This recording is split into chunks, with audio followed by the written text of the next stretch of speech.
Pa naša sljedeća sagovornica će govoriti o svom iskustvu, ali iz perspektive rada sa ljudima. Vraćamo se na temu HR-a, koja je također veoma značajna i veoma tražena. A narodnu prezentaciju vodi moja koleginica Jovana. Vraćamo se u uživo prenos za nekoliko minuta. Evo nas opet sa još jednim jako zanimljivim predavanjem. Posebno mi je zadovoljstvo što će to biti moja bivša koleginica i veliki stručnjak u oblasti HR-a, odnosno People's Managementa, Jovana Mikašinović. Jovana, dobrodošla na naš virtualni događaj Careers of the Future. Nadam se da ti se dopada naša virtualna platforma i da si već malo istražila. Ovaj događaj je specijalno posvećen budućim studentima i ovo predavanje smo posvetili svima onima koji razmišljaju da se oprobaju u HR-u. Ja sam došla na ideju da to budeš ti, neko ko je, da kažem, ima iskustva na poziciji, da kažem, senior poziciji People Specialist at Avast, odnosno u Avast kompaniji. Pa evo, možda možeš, Jovana, kratko da se predstaviš svima onima koji su danas sa nama. Ok. Pre svega hvala na pozivu. Veliko mi je zadovoljstvo da sam ovde i da možemo da razgovaramo sa svom decom, odnosno budućim studentima koji će jednostavno tražiti svoj put negde u poslovnom svetu.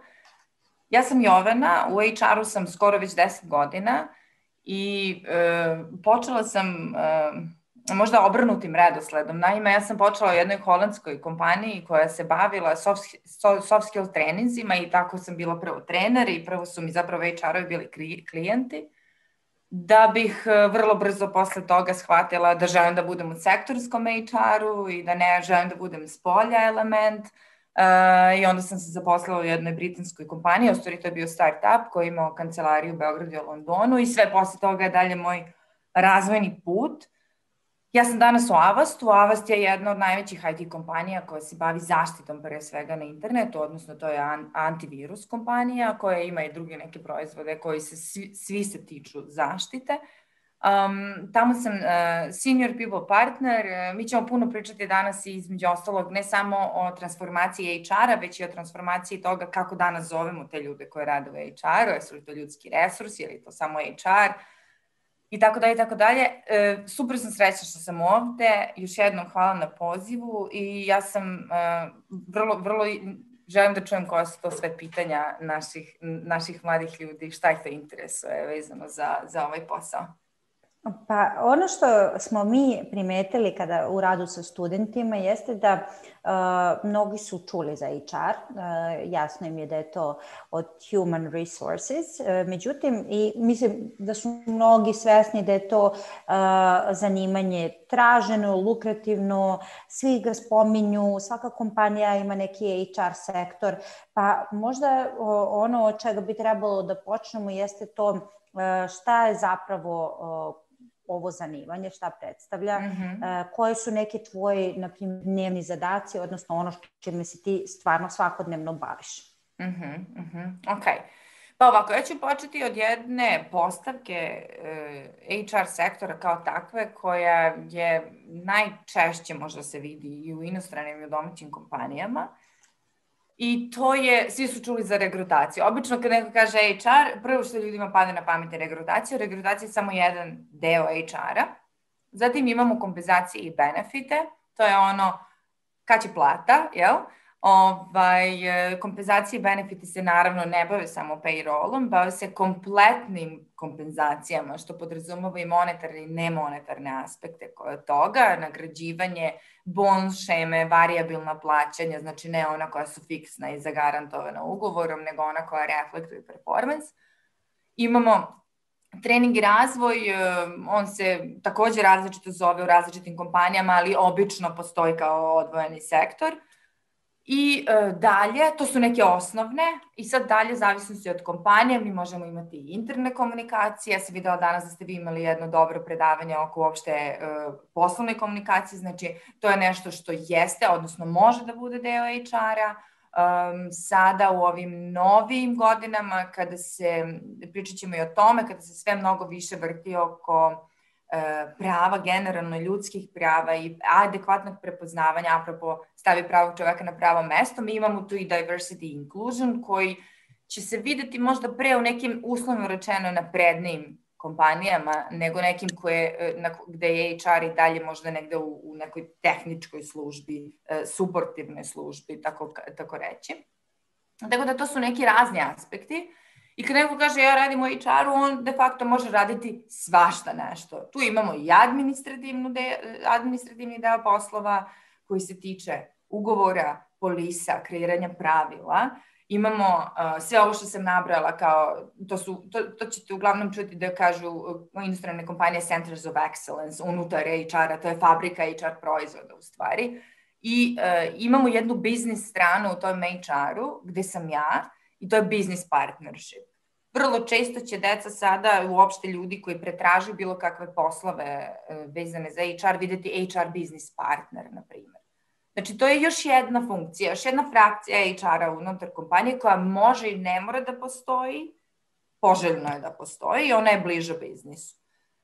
Dakle, ja sam, sve vreme ćemo pričati HR, to je nešto što je ustanovljen termin, to je nešto na što smo mi svi navikli, u Srbiji pogotovo, sad ono je pre 50 godina bila kadrovska služba, to se mnogo promenilo od tada, pričat ćemo i o tome zašto to više nije kadrovska služba i šta je ona nekad podrazumevala. Znači ovde sada imamo jedan ponašajni aspekt koji kadrovsku službu više ne čini adekvatnom kao nazivom. Ajde reći ćemo da su to ljudski resursi.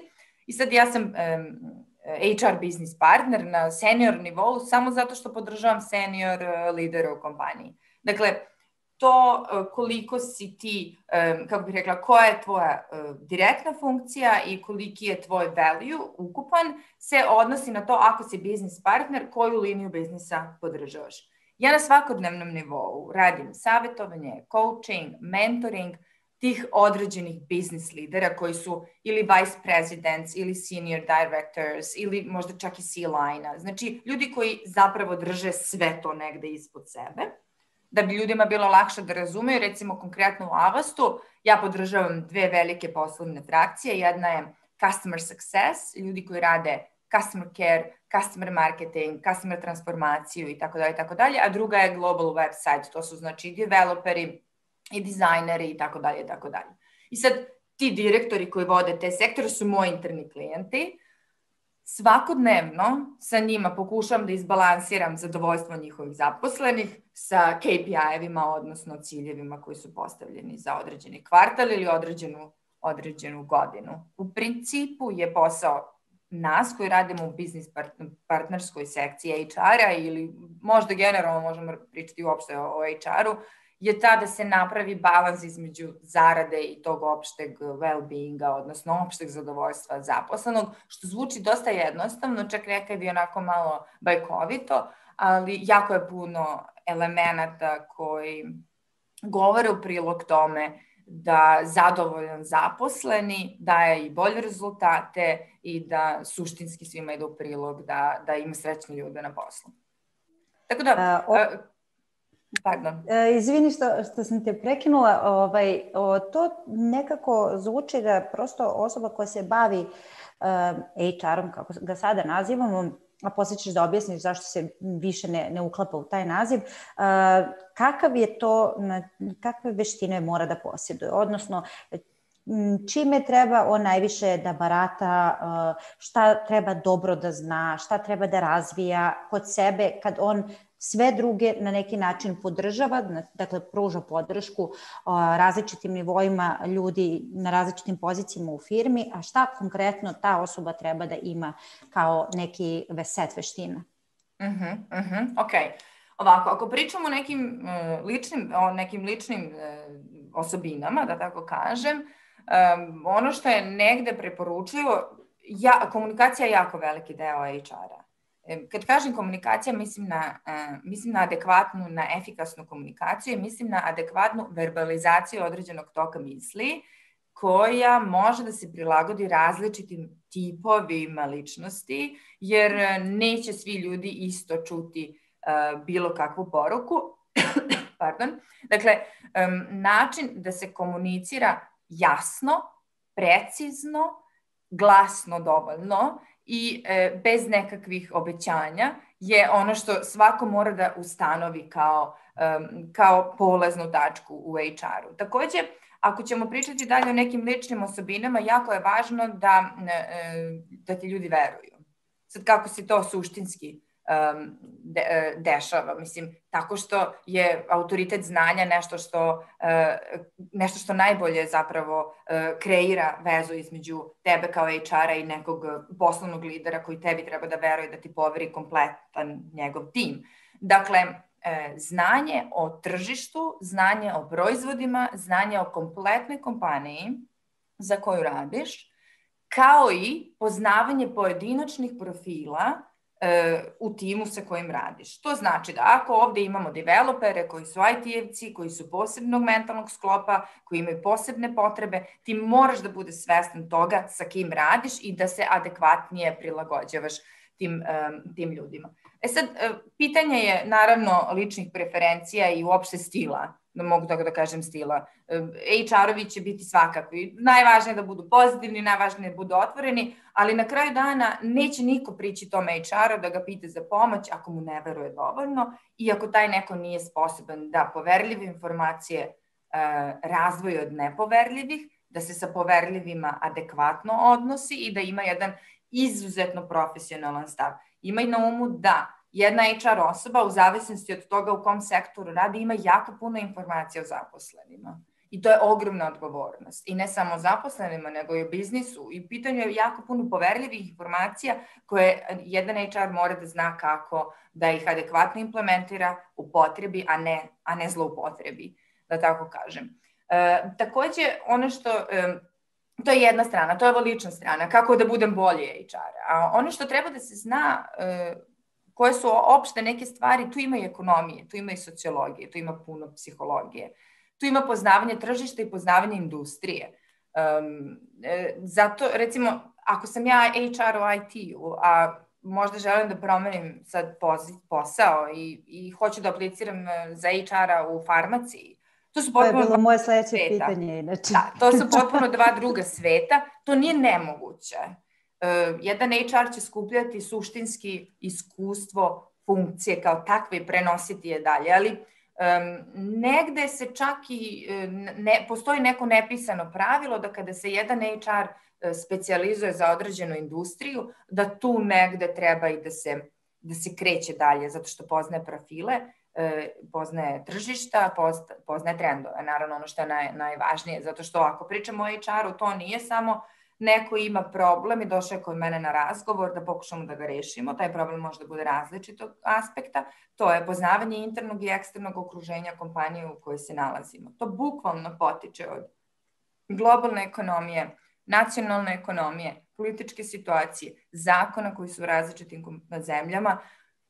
Znači, to su svi ti eksterni faktori. Gde smo mi kao Srbija, da li radimo za kompaniju koja je ovde smeštena, da li radimo za kompaniju koja je tamo negde smeštena. To su sve jako važne stvari koje dotiču taj spoljni faktor, a jedan HR suštinski mora da bude upućen u sve od navedenog i da poznaje to okruženje da bi mogao da pruži adekvatnu informaciju s polja kao unutra, da bi se uopšte to strateško planiranje odigralo kako treba. Dok si na neki pitanje.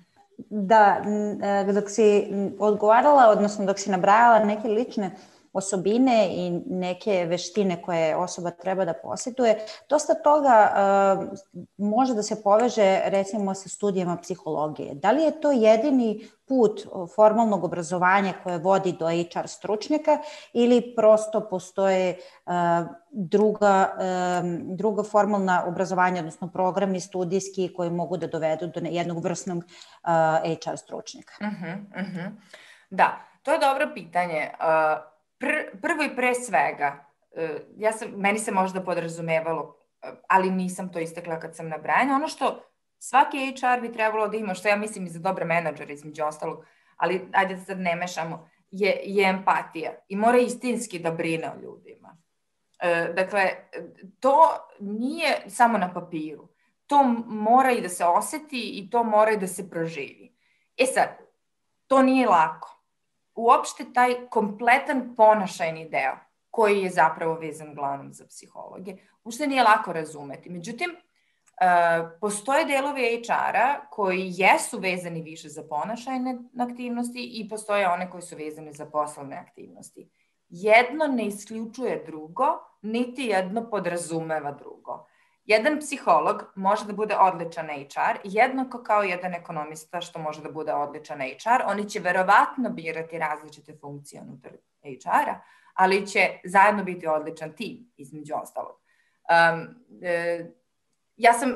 Moj background je ekonomski, ja sam studirala poslovne studije, zato i jesam biznis partner, zato jesam bliža biznisu, zato nisam u ovoj fabrici HR-a, fabrici proizvoda, da tako kažem. Psiholozi će se češće baviti razvojem surveja, razvojem assessmenta, razvojem raznih, kako bih rekla, upitnika koji će dati adekvatne podatke o tome kakav je engagement, kako se ljudi osjećaju, da li imaju nekakve možda privatne probleme koji utiču na njihov poslovni razvoj, da li imaju neke zdravstvene nužne probleme koji takođe utiču na njihov poslovni razvoj. Znači, taj neki malo ličniji pristup koji je 1 na 1. Takođe, psiholozi imaju veliku ulogu u regrutaciji kao proceni onoga ko treba da dođe, ali opet kažem, niti se podrazumeva, niti isključuje jedno drugo. HR-ovi dolaze sa raznih strana, mi imamo i organizacionu nauku, konkretno u Srbiji i na FON-u i na ekonomskom univerzitetu. U inostranstvu je to malo bolje urađeno u smislu HR kao takav je na univerzitetima, odnosno prvo uglavnom je master program. Retko gde će, a to ćeš me možda ti ispraviti ako grešim, retko gde će on biti osnovna studija. Zapravo zato što je nadogradnja na toliko bazičnih poziva, da tako kažem. Ekonomija, antropologija, sociologija, psihologija, poslovne studije, management. Imala sam iskustvo zbog employer brandinga koji služi tome da privlači kandidate i takođe je jako povezan sa kompanijskom kulturom, mogu da odgovaram na ta pitanja danima. Takođe imamo ljude koji dolaze iz marketinga i srodnih veština, da tako kažem, tako da mislim da je baš onako širok opseg osnovnog obrazovanja koje može biti dobra potpora za dalje. Univerziteti u inostranstvu mahom sada otvaraju i osnovne studije koje su direktno vezane za HR, ali daleko veći broj je programa na master nivou koji se bave HR-om, tako da je to verovatno u vezi sa tim što si ti sad rekla, da ljudi iz različitih oblasti mogu u stvari da završe u HR-u, a da prosto to ne bude od početka njihov poziv. Zato je jako bitno da znaju šta taj HR podrazumeva. Spomenula si da to više ne možemo nazvati HR-om, već people's management, pa možda nam kažeš zbog čega je to tako, zašto je ovaj termin možda već zastareo? Pa ovako, ako pričamo o nekom globalnom settingu, ja nisam dugo, mislim da je HR u Srbiji dobar, međutim ja nemam adekvatan uvid u prakse iz prostog razloga što sam već 10 godina zapravo mimo našeg, ali recimo da mi se kao i tržište uklopamo u taj globalni koncept koji kaže da su human resources kao takvi možda, iskoristit ću možda neadekvatan način, ali možda istrošeni. Istrošen je naziv jer je puno puta i zloupotrebljen. Na drugo, toliko se HR menja umeđu vremenu i toliko novih aspekata postoji da više ni nema smisla nazivati ih onako kako smo ih nazivali kada je to suštinski značilo samo regrutaciju, pričamo o resources. Znači, potpuno je bespredmetno govoriti o značenju te reči i ono na što ljudi sada stavljaju akcent su people, znači ljudi, želimo da oni budu uvek u fokusu i želimo da se sve suštinski vrti oko njih i culture koji je čitav jedan svet koji objedinjuje biznis, ponašanje, interne klijente, odnosno zaposlene i eksterne klijente.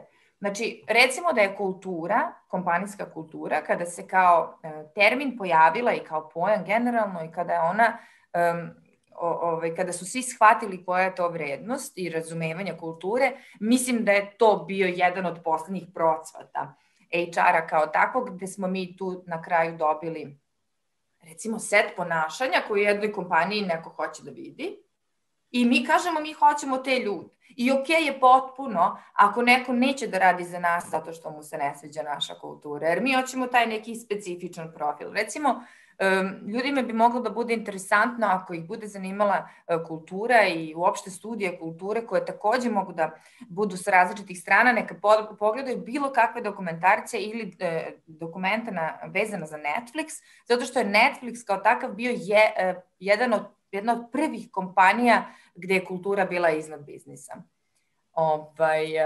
Bukvalno je tamo behavior beats skills.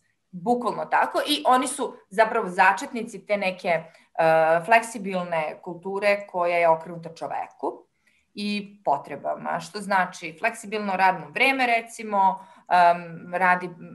kažeš, nema veze sa hijerarhijom, nema ja ne smem da kažem svoje mišljenje, svi se vrlo poštuju, postoji adekvatan način kako ćeš ti samo da se ophodiš prema nekome, ali uvek možeš da kažeš šta imaš da kažeš, da challenge-eš ideje i tako dalje, tako dalje. Znači, to je sve takođe deo kulture i najzad ono što razlikuje HR od people and culture dela je taj diversity i inclusion koji samo reči kaže, ali podrazumeva poštovanje različitosti i davanje jednakih prilika svim tim različitostima. Recimo, jedan od velikih trendova koji se u kompanijama danas prate je gender pay gap, što je takođe sedi u HR-u i razne kompanije se jako trude da sada izjednače muškarci i žene na istim pozicijama i sa istim skillovima, a to kako su plaćeni,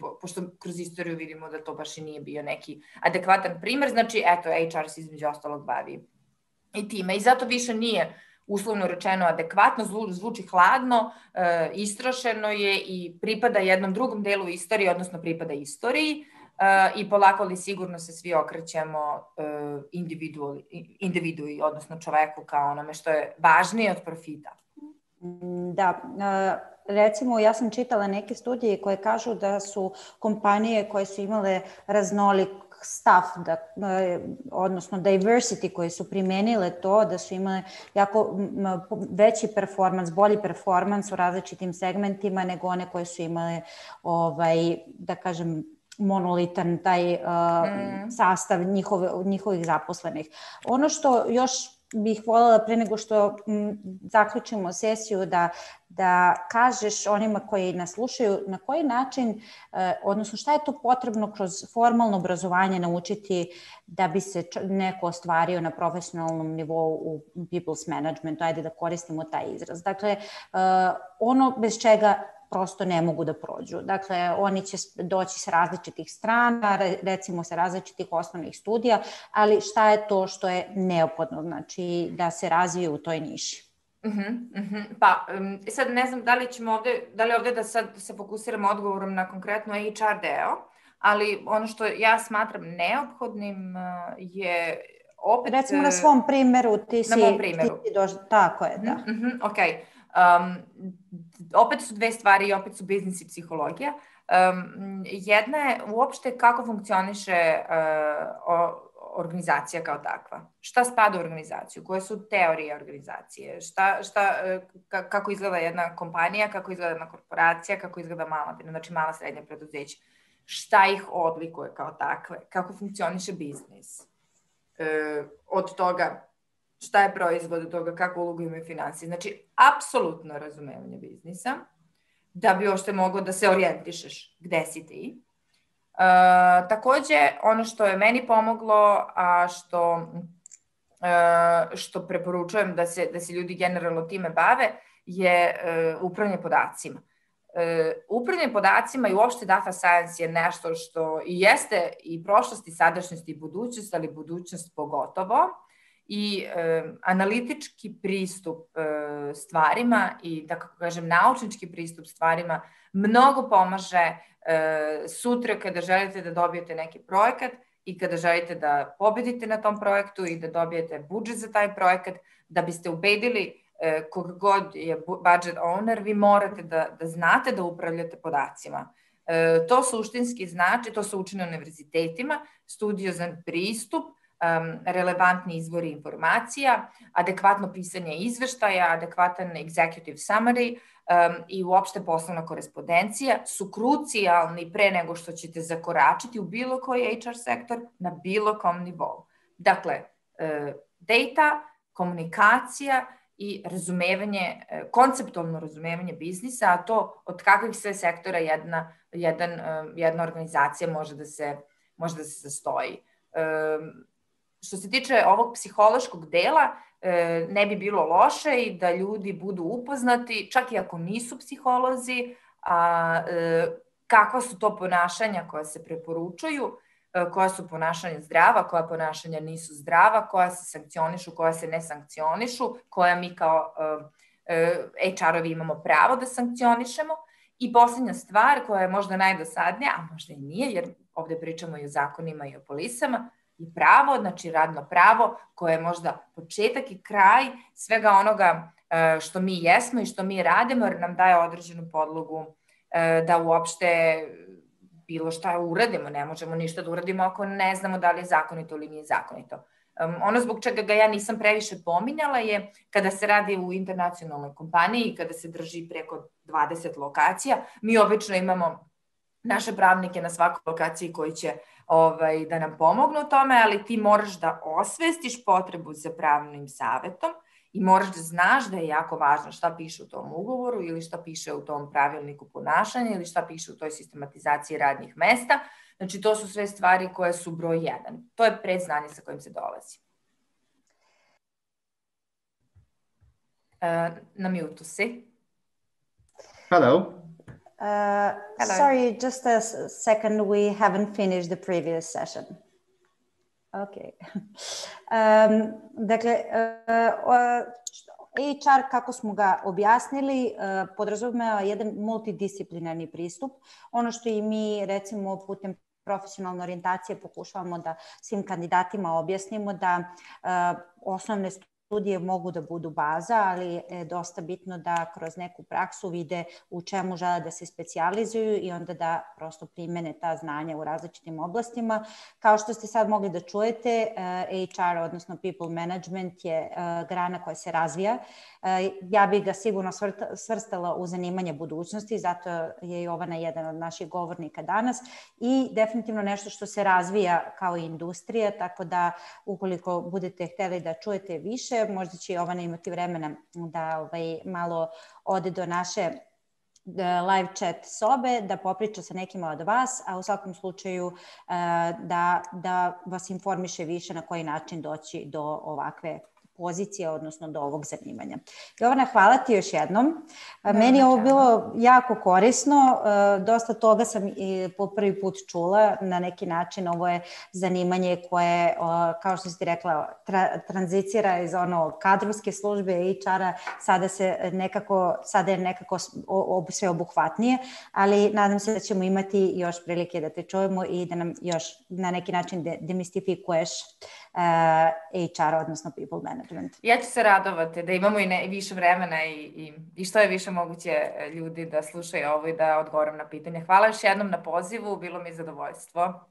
Hvala i tebi. Ćao. Ćao.